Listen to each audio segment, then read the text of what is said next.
Yes, ma'am. Would you explain the difference between wine and new wine? All right, take your Bible, turn to Matthew chapter 26. Get Matthew 26 in one hand, and then get Luke in the other. And sometimes, Luke 5, sometimes he'll tell you whether it's new or not. Sometimes he doesn't. But there certainly is such a thing as new wine and old wine. The Bible is not slow to tell you the difference.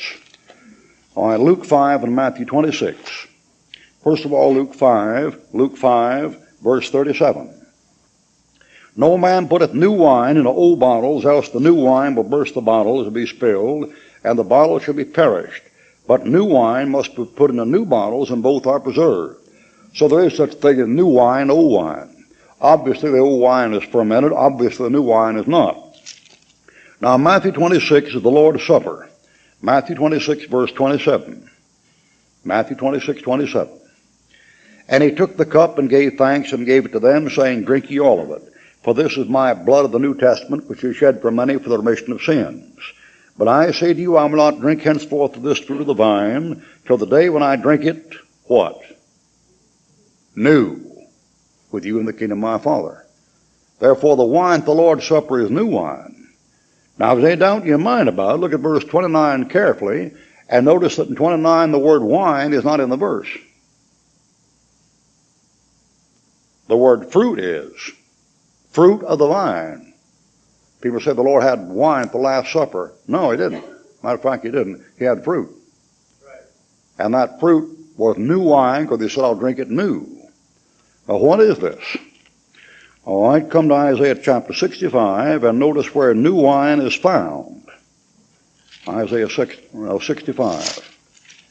Isaiah 65, verse 8. New wine is found in a certain place. It's never found in any kind of a bottle. New wine is in a cluster of grapes. Isaiah 65, verse 8. Thus saith the Lord, as the new wine is found in the what? Cluster. So new wine doesn't come in bottles. New wine is grapes, and you squeeze the grapes out into the bottle. Now, for this operation, turn to Genesis 40, and here's the greatest type of Christ in the Bible. Genesis 40. This will be Joseph. And Joseph's a type of Christ in 152 particulars. And he's in jail like Christ, and there are two prisoners with him like Christ, and both of them are hung like Christ, and one of them is saved, one of them is lost like Christ. And when he's in the jail, what happens? The bread and wine show up like the Lord's Supper, like Christ. How do they show up? Genesis chapter 40, verse 9. And the chief butler told his dream to Joseph, and said to him, in my dream a vine was before me, and the vine were 3 branches. It was as though it budded, and her blossom shot forth. And the clusters there brought forth ripe grapes, and Pharaoh's cup was in my hand, and I took the grapes and pressed them into Pharaoh's cup.